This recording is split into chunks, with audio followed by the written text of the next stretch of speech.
When you think about murderers and stone-cold killers, it mostly brings pictures of burly, monstrous adults to mind. We wonder how they went from being innocent little children to these disturbed individuals. But to our surprise, there are a lot of cases of children not just killing other people, but even admitting to enjoying it. Whether it's because of family problems or psychological issues, these are some of the scariest cases we've ever heard of. Before we start with number 10, we ask you to like this video and subscribe to our channel. There are more exciting topics like this waiting for you in the future. Number 10. Jordan Brown at age 11. The Jordan Brown case involves Jordan Brown, born August 12, 1997, who was charged at age 11 as an adult for the fatal shooting of his father's fiancée, Kenzie Marie Houck, 26, in New Beaver, Pennsylvania, which occurred on the morning of February 20, 2009. Jordan was interviewed by Pennsylvania State Police twice that day and arrested before sunrise the next morning. Kenzie Houck was 8 months pregnant when she was shot in the back of the head while she was sleeping in bed in their western Pennsylvania farmhouse. The state attorney general prosecutor asserted that Houck was killed by a youth model Harrington and Richardson 20-gauge shotgun, a Christmas gift to Jordan from his father. Through that, we can see where the problem originated from. Who buys a kid a gun for a Christmas present?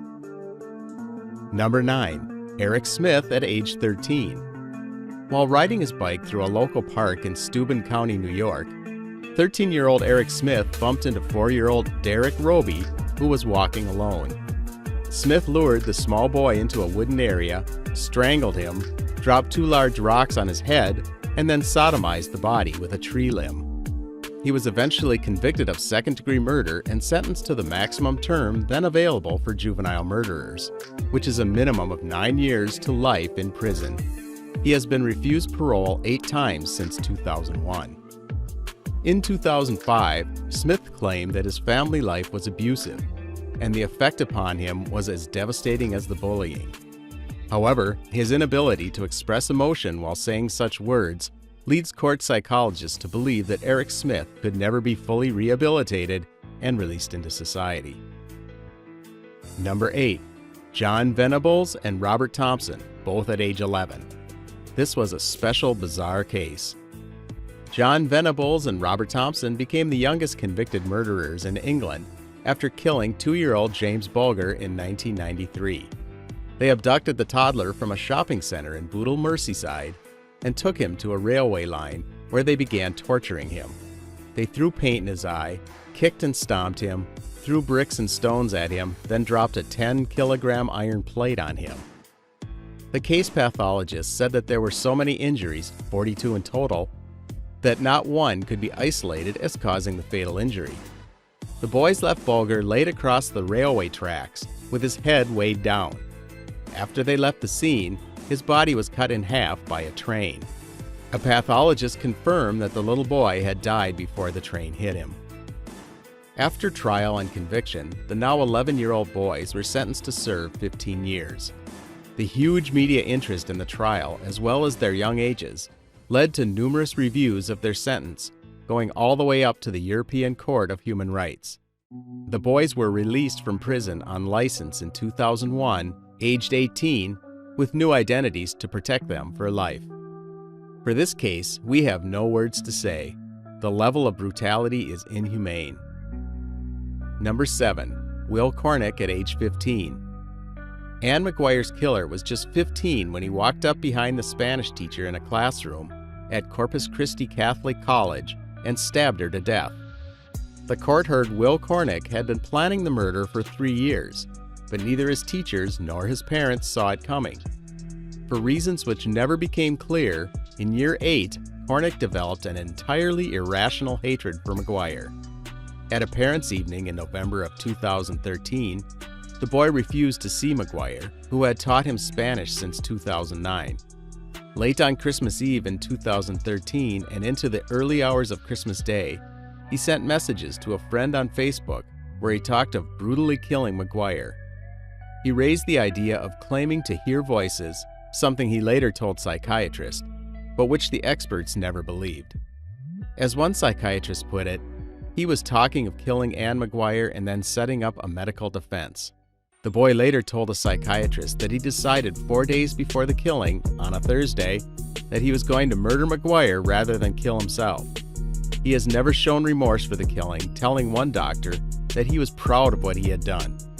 "I wasn't in shock, I was happy. I had a sense of pride. I still do. I know it's uncivilized, but I know it's incredibly instinctual and human." Number 6. Mary Bell at age 11. On the day before her 11th birthday, Mary Bell lured 4-year-old Martin Brown to an abandoned house in Newcastle, northeast England, and killed him. 2 months later, she strangled 3-year-old Brian Howe to death. But some psychologist points the reason for Mary's behavior to her childhood. The story of Bell's childhood is particularly brutal. Her mother Betty was a prostitute who had tried to kill her daughter on more than one occasion, trying to make it look like an accident. On one such occasion, an independent witness saw Betty giving the pills to her daughter as sweets. Mary herself says she was subjected to repeated sexual abuse, her mother forcing her from the age of 4 to engage in sexual acts with men. During her trial, court-appointed psychiatrists said Bell displayed classic signs of psychopathy. The judge described her as dangerous and still posing a risk to children. After serving her 12-year sentence, Bell was released in 1980 and has lived under a series of pseudonyms since, which have been extended to cover the daughter she had at age 27. Number 5. Lionel Tate at age 12. Lionel Tate is the youngest American citizen ever to be sentenced to life in prison without possibility of parole. Tate was left alone with 6-year-old Tiffany Unick, who was being babysat by his mother, Kathleen Grossett Tate. After 45 minutes of playing with the little girl, Tate told his mom that she wasn't breathing because he had her in a headlock and slammed her head on the table.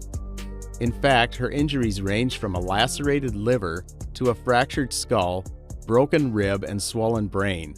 The prosecution said her injuries were consistent with those she would have sustained falling 3 stories to the ground. His life sentence was extremely controversial as he was so young to receive such a long sentence. The prosecution even joined the plea for leniency in sentencing and offered to help with Tate's appeal. The conviction was overturned in 2004 on the basis that his mental competency had not been completely evaluated before the trial. He was released on 1 year's house arrest and 10 years probation.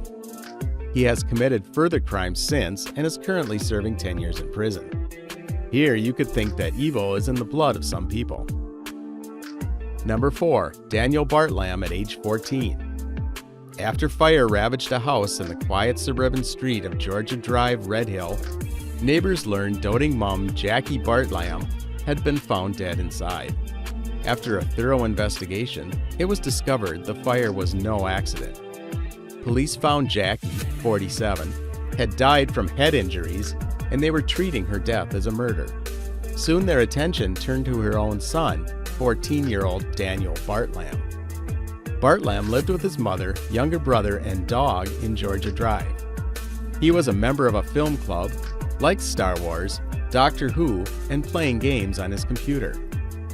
But he had developed an obsession with Coronation Street villain John Stape, who battered stalker Charlotte Hoyle with a hammer before leaving her body in the wreckage of a tram crash to cover up his crime. Bartlam immersed himself in his fantasy world to such an extent the boundaries between real life and fiction became tragically blurred. Crazy thing was, he wrote a movie script about the event. On Easter Monday, 2011, he acted out a script he had written on his computer about a boy named Daniel Bartlam who bludgeoned his mother to death. As his mother lay in bed, Bartlam struck her 7 times on the head and face with a claw hammer. Then he rolled her body onto the floor, packed newspaper around it, poured petrol on it, and set it on fire. Bartlam left a lump hammer nearby, making it appear as though it was dumped by an intruder who had escaped out of the window. He then wiped the weapon he had used with cleaning fluid and hid it in his bedroom, before he escaped with his brother and dog from the burning house. Like the boy in his play, Daniel pretended to police that the attack had been by an intruder. But unlike the ending to his fictional play, Bartlem did not get away with murder. The murder weapon ruined his plan, as it was shown that it was a claw hammer that did the damage, and not a lump hammer. He was convicted by a jury. The judge gave him a life sentence and ordered he serve a minimum of 16 years before parole, as he described it as a grotesque and senseless killing. Number 3. Sharon Carr at age 12. The youngest female killer in Britain was just 12 years old when she took the life of a complete stranger in a Jack the Ripper-style murder. Sharon Carr was born in Belize, but later moved to Camberley in Surrey, where in 1992 she would take the life of Katie Ratcliffe, 18, by stabbing her 27 times. Officers initially assumed the culprit was a man in his 30s who would have had the strength to attack a woman of 18. Chillingly, Carr returned home and bragged about her killing in a diary entry in which she stated, "I'm a killer. Killing is my business, and business is good." It would take police 5 years to discover Carr was responsible for Katie's death. It remained unsolved until Sharon Carr received a 2-year prison sentence for stabbing a fellow schoolgirl at Collingwood College in Surrey. Carr's violent streak can be traced back years before she murdered Katie. Carr grew up in a house where the family would practice voodoo by torturing and killing animals, including the decapitation of a neighbor's cat. Number 2. James Fairweather at age 15. James Fairweather was 15 years old when he committed his murders and 17 at his conviction. He attended Colchester Academy. He was bullied for his prominent ears. At school, he was involved in violent incidents, but none to suggest that he would become a murderer. He was in the lowest sets of each class, and classmates recalled him choosing murderer when he asked to explain his desired career, as well as threatening a Columbine-style massacre in the final assembly. But his peers brushed this off as posturing. Atfield, a father of 5 with brain damage after a car accident, was passing through Castle Park when he was attacked by Fairweather. He was found bleeding to death by paramedics who could not save his life. The violence committed towards him startled the police, and the BBC decided that the details were too gruesome to describe. In court, Fairweather said that voices had chosen Atfield to be his victim, and the voices began to laugh as he stabbed him. He also had another victim, Almania. Almania was killed in overgrowth on Salary Brook Trail near her home. He stabbed her in the abdomen before forcing the knife into her eyes and ultimately her brain, so that she could not see evil. Number 1. Kim Edwards and Lucas Markham at age 14. The case is striking, not just because of the young ages of the killers, they were both 14 at the time, but because of their victims, which were Kim's own mother and sister, Elizabeth and Katie, who were sleeping soundly in their beds when their lives were savagely brought to an end. After her arrest, Kim spoke very openly about the deep and intense resentment she'd always felt towards the closeness between her mother and sister, a closeness she felt had relegated her to the sidelines. It worsened when Kim started seeing Lucas Markham, a boy whom her mother didn't approve of. The young couple ran away from their respective homes at one point, later found sleeping in a forest just north of their home in Lincolnshire. It seems Elizabeth Edwards could sense ominous things were afoot, at one point describing Kim and Lucas as a time bomb waiting to go off. One night in April 2016, Lucas Markham walked the short distance to his girlfriend's home, where she let him in through a bathroom window. He then stalked into Elizabeth's bedroom, where he calmly held a pillow over her face and stabbed her repeatedly in the neck. It was not a quick death. Elizabeth clawed at him and fought for her life. After this, he moved on to Katie, Kim's sister, killing her as she slept.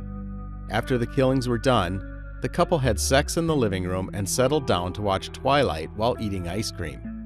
In fact, they stayed in the house for the next day and a half, being close and coupley, while the bodies of Kim's mother and sister lay bleeding in their beds. It was only when police forced their way in, after the kids were reported missing from school, that the horrific scene was revealed. "We felt laid back about what had happened," Kim later said. "Neither of us felt that bad about it." These kids definitely have issues that shocked everyone, especially their parents, but some of it could have been avoided with proper grooming and nurturing. A little love goes a long way. That is all we have for you today. Thank you for watching, and don't forget to like and subscribe to our channel for more unbelievable videos like this. Till next time.